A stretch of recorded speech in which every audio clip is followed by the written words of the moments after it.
തിരുവനന്തപുരം നമ്മൾ പണ്ട് പറയും പപ്പനാവൻ്റെ നാടാണ്. പപ്പനാവൻ്റെ മാത്രമല്ല, പ്രതിഭകളുടെ നാടാണ്. വലിയ കലാകുടുംബങ്ങളുടെ നാടാണ്.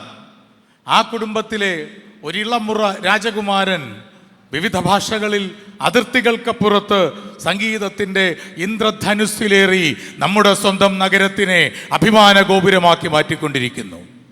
അശ്വമേധത്തിൻ്റെ സീസണുകളിലൊന്നിൽ അദ്ദേഹം അതിഥിയായി എത്തി അശ്വമേധം കളിക്കുകയും ചെയ്തു. വളരെ തിരക്ക് പിടിച്ച ആ പ്രതിഭാശാലിയോട് ഈ ആഘോഷ പരിപാടികളിൽ പങ്കെടുത്തുന്ന ഒരിക്കൽ കൂടി അശ്വമേധം കളിക്കാമോ എന്ന് ചോദിച്ചപ്പോൾ എന്നോട് പറഞ്ഞു, ഞാൻ അശ്വമേധം കളിക്കാൻ വരാൻ ചേട്ടാ എന്ന് പറഞ്ഞു. നമുക്ക് ചോദിച്ചു നോക്കാം കൂട്ടത്തിലൊരു പാട്ടും കൂടെ പാടുമോ എന്ന്. So let me be so happy and privilege to invite the own singer of the capital, ഈ നാടിൻ്റെ സ്വന്തം പുത്രൻ ഹരിശങ്കർ.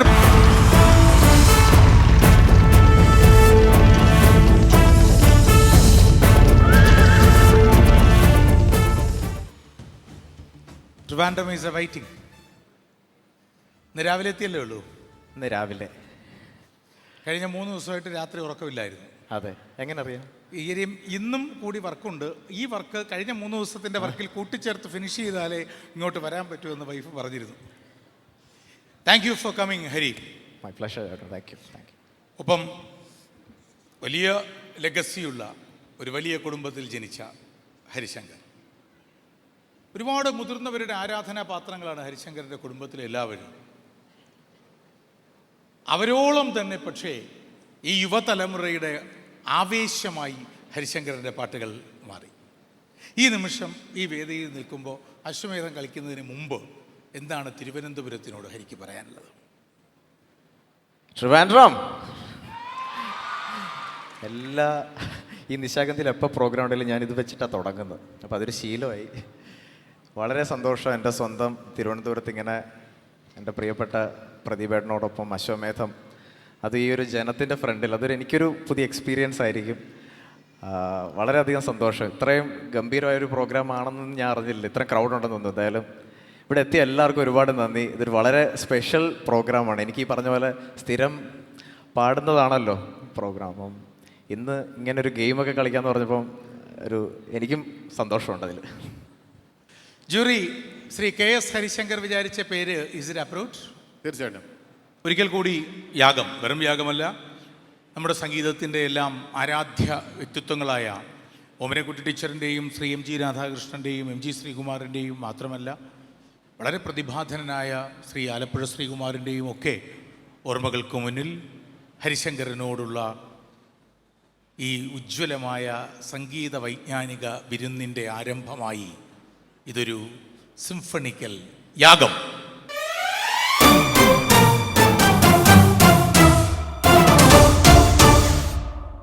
സംഗീതമാണോ പ്രധാന മേഖല ഹരി വിചാരിച്ച ആളിൻ്റെ? അല്ല. ഇന്ത്യൻ അല്ല. പുരുഷൻ? അതെ. ജീവിച്ചിരിപ്പുണ്ടോ? ഇല്ല. സാധാരണഗതിയിൽ നാച്ചുറൽ ഡെത്ത്, സ്വാഭാവിക മരണം? അതെ.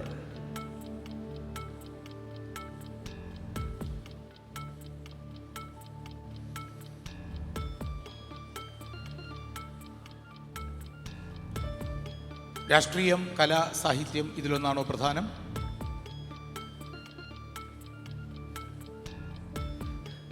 അതെ. ആണ്. രാഷ്ട്രീയം, ഈ രാജാവ്, പടയാളി, ഇതൊക്കെ രാഷ്ട്രീയത്തിൽ വരുന്നതാണ്. രാഷ്ട്രീയമാണോ? അല്ല. അല്ല.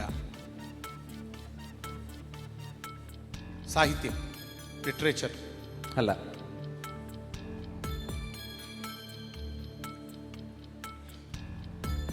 അപ്പോൾ കലയാണ്. ജീവിച്ചിരിപ്പില്ല. സാധാരണഗതിയിലാണ് മരിച്ചത്. 2000-ന് ശേഷമാണോ മരണം? അതെ.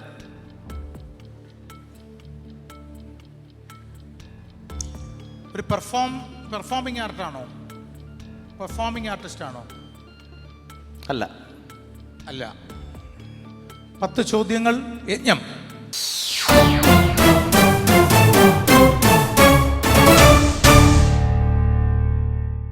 പെർഫോമിംഗ് ആർട്ടല്ല എന്ന് പറഞ്ഞാൽ ക്രിയേറ്റീവ് ആർട്ടാണ്. ചിത്രകാരൻ, ശില്പി, ഫോട്ടോഗ്രാഫ് ആ രീതിയിലുള്ളതാണ്. ചിത്രകാരൻ, ശില്പി. അതെ. അമേരിക്കൻ ഭൂഖണ്ഡങ്ങൾ അല്ല.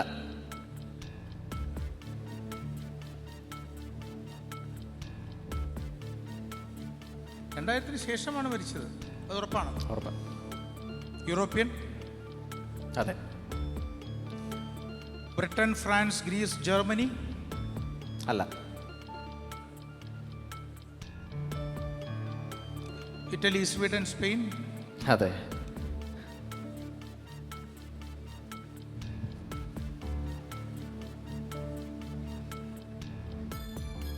ഇറ്റാലിയൻ. യെസ്. 16 ചോദ്യങ്ങൾ. രാജസൂയം.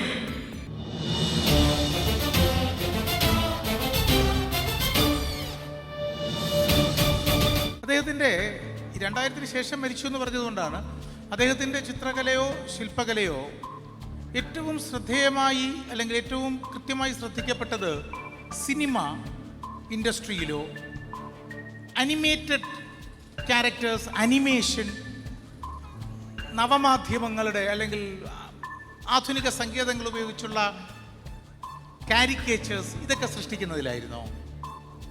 അല്ല. അല്ല. അല്ല. അല്ല. അതായത് ഞാൻ ചോദിച്ചത് ഇപ്പോൾ നമ്മുടെ സ്റ്റാൻലി, സ്പൈഡർമാനെ വരച്ച സ്റ്റാൻലിയൊക്കെ അത്തരമൊരു സാധനമാണ്. അങ്ങനെയല്ല. അല്ല. അല്ല.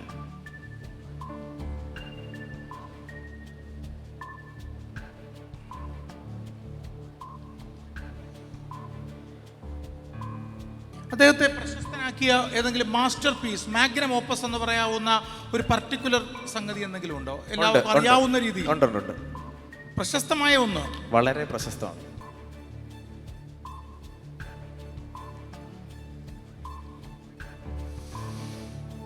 ശില്പി. യെസ്. 2 ചോദ്യമേ ഉള്ളൂ. ട്രൈ ചെയ്യുക എന്നുള്ളതല്ലാതെ വേറെ ഓപ്ഷൻ ഇല്ല. ഞാൻ ആ മനുഷ്യൻ്റെ മുഖത്ത് നോക്കിയിട്ടൊരു ചോദ്യം ചോദിച്ചു നോക്കട്ടെ. അതായത് അദ്ദേഹത്തെ ശ്രദ്ധേയമാക്കിയ അദ്ദേഹത്തിൻ്റെ മാഗ്നം ഓപ്പസ് ഈ ഇരിക്കുന്ന എല്ലാവരിലും മിക്കവർക്കും അറിയാവുന്നതാണോ? അറിയാം. ഇവിടെ ഇരിക്കുന്ന എല്ലാവർക്കും അറിയാം. ചോദ്യം 20. ബേസിൽ ജോസഫ് മനസ്സിലോർത്തതുമായി നിങ്ങൾ വിചാരിച്ച വ്യക്തിക്ക് എന്തെങ്കിലും ബന്ധമുണ്ടോ? ഉണ്ട്. ലാൻഡാ അല്ലേ? നിങ്ങൾ തമ്മിൽ എന്തെങ്കിലും? ഇല്ല.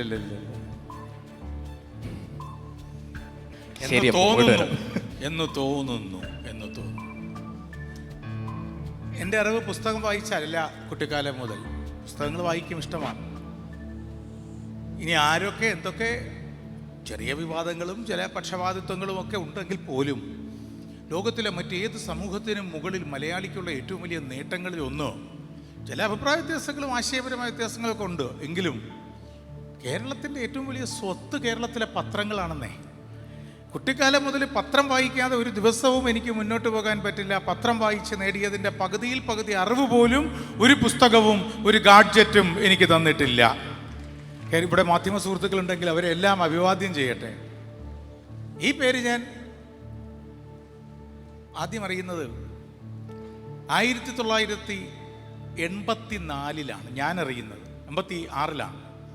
അന്ന് പാതിരാത്രി ഉറക്കം വിളിച്ച് 1986 മെക്സിക്കോ നടക്കുന്ന ലോകകപ്പിൽ കോൾ ഹെയ്ൻസ് റുമനിഗയുടെ ക്യാപ്റ്റൻസിയിലുള്ള ജർമ്മൻ, ഇന്നത്തെ ജർമ്മനിയല്ല, FRG എന്നാണ്. അന്ന് ജർമ്മനിക്ക് 2 ടീമുണ്ട്, FRGയും GDRും. പടിഞ്ഞാറൻ ജർമ്മനിയാണ്, ഫെഡറൽ റിപ്പബ്ലിക് ഓഫ് ജർമ്മനി. ഞാനന്ന് 7 ഒക്കെ ആകുന്നേ ഉള്ളൂ. ആ FRGയും അർജൻറ്റീനയും തമ്മിലുള്ള ഗ്രാൻഡ് ഫിനാലെ, ഫൈനൽ കാണുകയാണ്. രാത്രിയാണ്, പാതിരാത്രിയാണ് കളി.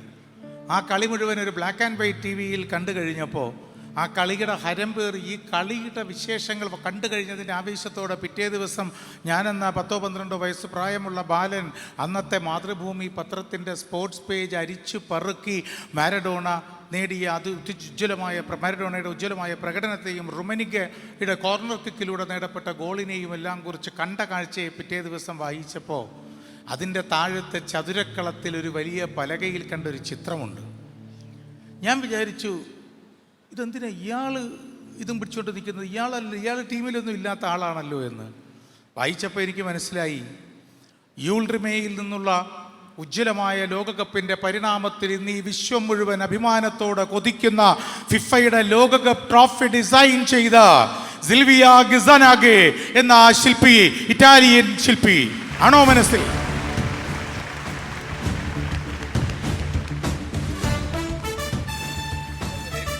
അല്ല